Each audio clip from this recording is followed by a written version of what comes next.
Some of North America's best firewood is so rare that most woodburners will go their entire lives without seeing it. The strange part is, a few of these species are actually better than the woods everyone recommends. So why does almost nobody talk about them? Let's start with a tree that's famous for making golf clubs, not heating homes. Most people know persimmon because of its fruit. If they know the wood at all, it's usually because old golf club heads were made from it. Firewood almost never enters the conversation, which is surprising because this tree produces some seriously impressive heat. Persimmon belongs to the ebony family, and while it doesn't look like the jet black ebony used for expensive furniture, it inherited the same reputation for producing incredibly hard wood. Pick up a split log, and it usually feels heavier than it looks. That's the kind of wood that reminds your back you're not 20 anymore. That weight translates into performance. Persimmon burns slowly, throws excellent heat, and leaves behind a thick bed of coals that can still be alive the next morning. If you like overnight burns, this wood won't disappoint. The problem is finding enough of it. Persimmon trees are scattered across the landscape instead of growing in large forests. Most people only end up with a few logs after a storm or an old tree comes down. It's simply too uncommon to become a regular part of anyone's woodshed. Give it plenty of time to season, because dense hardwood rewards patience. Burn it too early, and you'll spend more time watching it hiss than heat your house. But while persimmon is hard to find almost everywhere, the next tree is memorable for a completely different reason. Long before it warms your house, it'll grab your attention with its smell. If firewood had a perfume contest, sassafras would probably make the finals. Split a fresh log and you'll notice the sweet, spicy scent almost immediately. Older folks often smile and say it reminds them of old-fashioned root beer, and there's a good reason for that. Sassafras roots were once used to flavor it before recipes changed decades ago. Unlike the dense hardwoods climbing this list, sassafras isn't chasing BTU records. It's a medium-density wood that seasons quickly, lights without much effort, and makes an excellent shoulder-season firewood when you only need to take the chill out of the house. Its lower density also means you won't get the longest burn times, but not every fire has to last all night. Sometimes you just want quick heat, without wrestling with logs that weigh as much as your pickup truck's spare tire. Sassafras contains aromatic oils that give it its unmistakable smell. Some people absolutely love burning it. Others say it makes them hungry every time they open the stove door. That might explain why dinner always seems to arrive early on sassafras nights. You'll rarely find enough to heat an entire winter, because the trees usually grow mixed among other species. Still, whenever a sassafras log ends up in the pile, it's one that many people save for a special evening.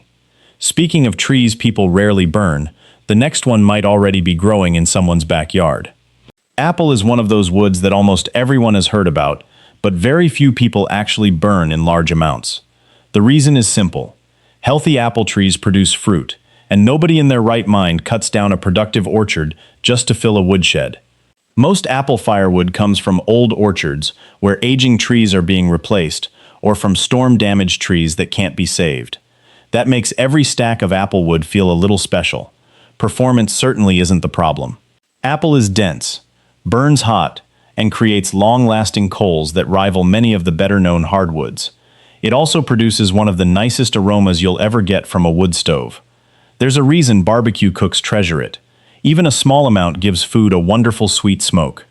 Now here's a question. If you somehow had enough apple to heat your entire house, would you actually burn it all? Honestly, I probably wouldn't. Every time I looked at the pile, I'd keep thinking about smoked ribs instead. Some firewood is just too tempting to waste on January. Apple usually splits fairly well, although old orchard trees often develop twisted grain and stubborn knots. Trees seem to know exactly how to grow into shapes that keep your splitter busy. Apple is excellent firewood, but another fruit tree quietly matches it in more ways than most people realize. Pear is one of the rarest firewoods on this list, not because it performs poorly, but because almost nobody grows pear trees for firewood. Just like apple, these trees spend most of their lives producing fruit, and only reach the woodshed after storm damage or old age. If you ever get your hands on pear, don't underestimate it. The wood is dense, burns cleanly, and produces a steady bed of coals that holds heat for hours. It's the kind of firewood that experienced wood burners quietly appreciate without making a big fuss about it. The aroma is another pleasant surprise. It's rich, slightly sweet, and many people even prefer it over apple. Ask 5 wood burners which one smells better, and you'll probably get 6 different answers. Pear also has beautiful grain, which creates an interesting problem. Straight, healthy logs are often worth more to woodworkers than they are as firewood. Bowls, furniture, and carving projects usually get first choice before the stove ever has a chance. Burning pear sometimes feels a bit like heating your house with fine furniture. It sounds wrong until you realize the damaged pieces can't be used for much else anyway. Finding enough pear to heat an entire season is almost impossible, but if a few logs find their way into your pile, enjoy every one of them. Now we're leaving the orchards behind for something that most people know from the grocery store instead of the woods. Orange, lemon, grapefruit, and other citrus trees aren't the first thing people think about when someone mentions firewood. But in parts of California, Arizona, Texas, and Florida, citrus wood has earned a surprisingly good reputation after old orchards are replaced. The biggest surprise is the density. Most people expect fruit trees with soft wood, yet seasoned citrus burns hotter and longer than many first-timers expect. It also creates a solid bed of coals that makes reloading the stove much easier. Then there's the smell. It's subtle, slightly sweet, and completely different from the sharp scent you get when peeling a fresh orange. Don't expect your living room to smell like breakfast juice, but many people notice a pleasant fragrance during the burn. Because citrus orchards are carefully managed, this wood only becomes available in certain situations. Outside the southern states, most wood burners will probably never see enough to burn a full load. One thing worth mentioning is that citrus wood often contains twisted grain from years of careful pruning. Splitting some pieces is easy. Others fight back like they're trying to protect the last orange on the tree. Sometimes the tree wins around. But now we're moving away from fruit trees completely, and the next wood is famous across the South for something far bigger than its incredible firewood reputation. Pecan has an interesting reputation because most people know it as one of the best smoking woods in America. Mention pecan, and someone will start talking about brisket before they mention firewood. That's a shame, because this wood deserves just as much respect in the stove as it does in the smoker. Pecan belongs to the hickory family, and you can feel that the moment you pick up a dry log. It's dense, burns hot, and produces long-lasting coals that make cold winter nights much easier to deal with. The heat output sits comfortably among North America's top firewoods. The reason it ranks this low isn't quality, it's geography. Unless you live in the South, finding pecan isn't easy. Most trees are growing in orchards or on private land, and people don't exactly hand out truckloads of it to the neighbors. It also takes patience. Dense wood needs proper seasoning, and pecan is no exception. Rush the process and you'll lose much of what makes it special. I've noticed that people who finally burn pecan usually have the same reaction. They expected great barbecue wood. They didn't expect one of the better heating woods they've ever tried. It's a nice surprise, kind of like finding $20 in an old jacket, except this surprise keeps your house warm. But the next tree lives in the shadow of its much more famous cousin, and that's probably the biggest reason it doesn't get the credit it deserves. Whenever someone hears the word locust, they usually assume you're talking about black locust. Honeylocust spends its whole life being compared to its more famous cousin, even though it's an excellent firewood in its own right. The first thing many people notice is the thorns. Some honeylocust trees grow massive clusters that look like something designed specifically to ruin tractor tires and remind you to wear gloves. Thankfully, the thorns disappear once the logs are split and stacked. Honeylocust produces impressive heat, burns cleanly when properly seasoned, and leaves behind a dependable bed of coals. It isn't quite as rot-resistant or as legendary as black locust, but it's still far better than many of the hardwoods people burn every winter without a second thought. Another surprise is how clean it burns. Some people expect rough bark and twisted branches to mean poor firewood, but the stove quickly proves them wrong. Trees don't always care about first impressions. You'll rarely see honeylocust sold as premium firewood because people often lump it together with black locust or simply don't recognize it at all. That has kept it one of North America's hidden gems for decades. We're getting into the truly exceptional woods now, and the next one creates an interesting question that I don't think has one correct answer. Would you burn it, or would you sell it? Olive wood is one of those firewoods that makes people hesitate before striking a match, not because it burns poorly. Quite the opposite. The question is whether burning it is the best use of such valuable wood. Olive is incredibly dense. It burns slowly, produces outstanding heat, and leaves behind long-lasting coals that seem determined to outlive the evening. Once fully seasoned, it performs like a premium hardwood in every sense. The grain is another story entirely. Olive is famous for its beautiful swirling patterns, making it highly sought after for cutting boards, bowls, furniture, and decorative woodworking. A single straight log might be worth far more in a workshop than inside a stove. That's why olive rarely becomes firewood on purpose. Most of what gets burned comes from pruned branches, damaged trees, or pieces unsuitable for woodworking. If someone handed me a perfect olive log, I'd probably spend 10 minutes staring at it before deciding what to do. My wife would likely decide faster than I could. In places where olive trees grow, people know just how good the firewood is. Outside those regions, many wood burners never get the chance to try it. But our next tree has an even stronger local following. In one part of North America, people defend it with the kind of passion usually reserved for sports teams. Travel to the Pacific Northwest and ask experienced woodburners about Madrone. Chances are you'll get a smile before you get an answer. In parts of Oregon and Northern California, this tree has earned an almost legendary reputation. Madrone is incredibly dense and burns exceptionally clean once it's dry. The heat output is excellent, the coals last for hours, and many people consider it one of the very best native firewoods on the West Coast. One challenge is seasoning. Madrone has a reputation for checking and cracking as it dries, especially if it's left in log form too long. Split it early, stack it properly, and let nature do the rest. Outside the Pacific Northwest, many people have never even heard of Madrone. That's what makes it such an interesting addition to this list. Some of the best firewood in North America is practically invisible to everyone living a few states away. The smooth reddish bark also makes the tree easy to recognize, giving it a unique appearance compared with many common hardwoods. People in Oregon sometimes defend Madrone the way grandparents defend their favorite pie recipe. They don't always agree on everything else, but they'll happily tell you why you're wrong if you question their firewood. And somehow, the next plant manages to look even stranger, while producing even more impressive heat.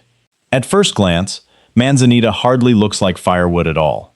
Many species grow more like giant shrubs than proper trees, with twisting branches and smooth red bark that almost looks polished. You could walk right past it without realizing you're looking at one of the hottest burning woods in North America. Don't let the size fool you. Manzanita is unbelievably dense.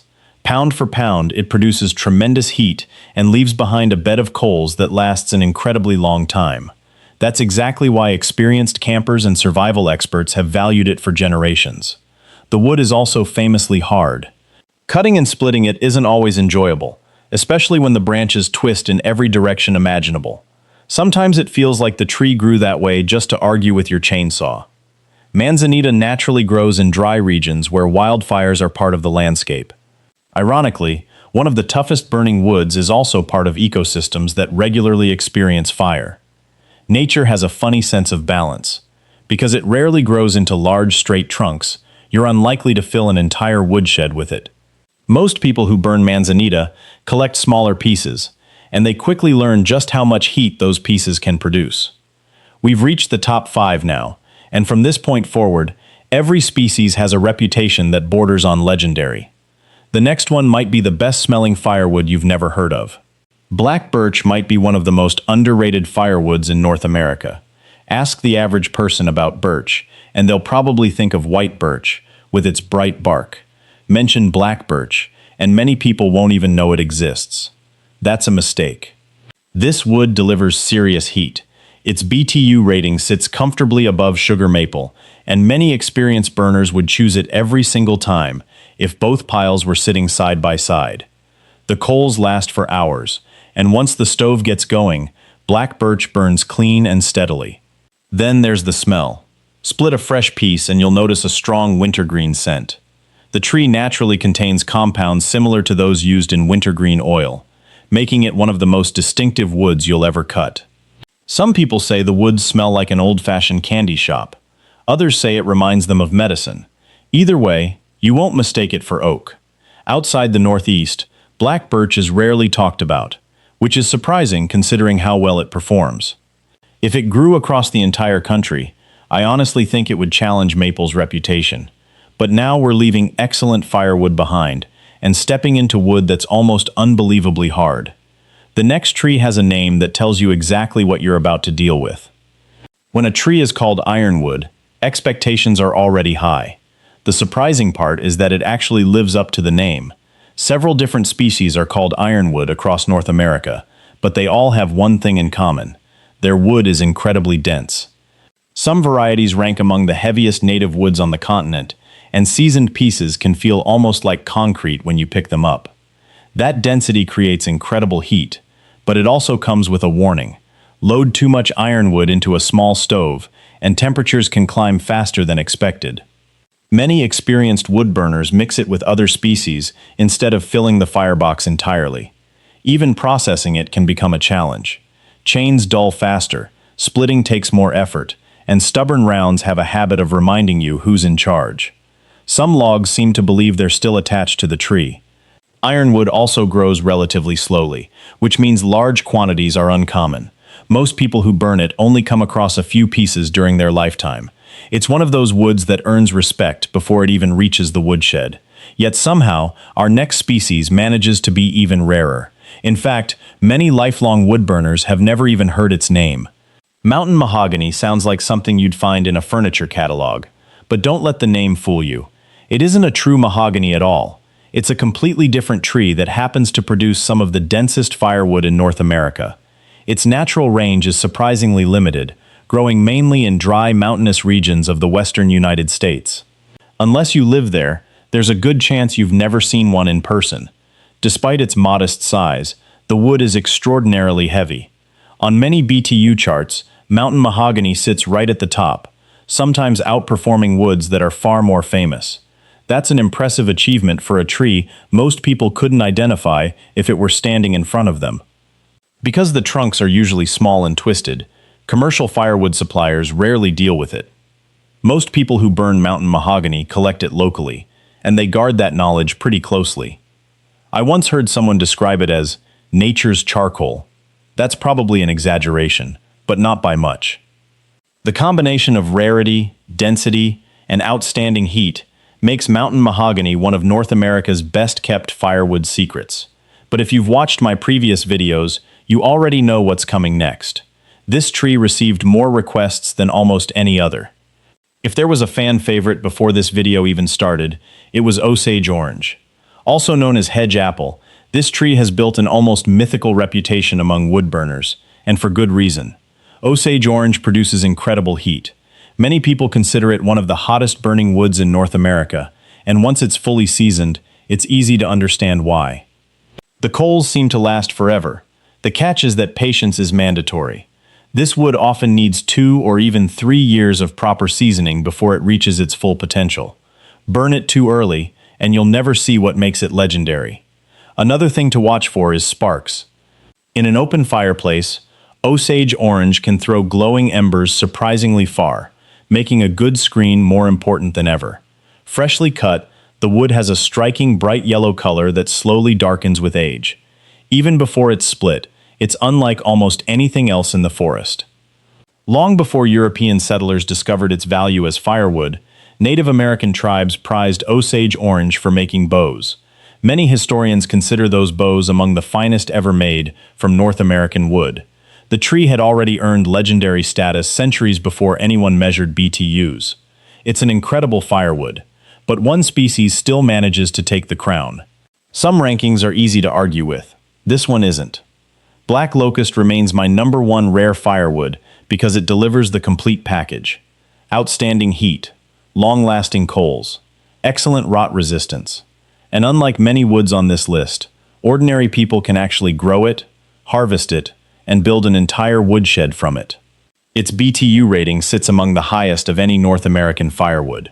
Once seasoned, it burns slowly, steadily, and produces a deep coal bed that makes overnight heating almost effortless.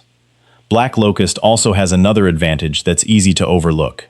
It naturally resists decay better than almost any other hardwood.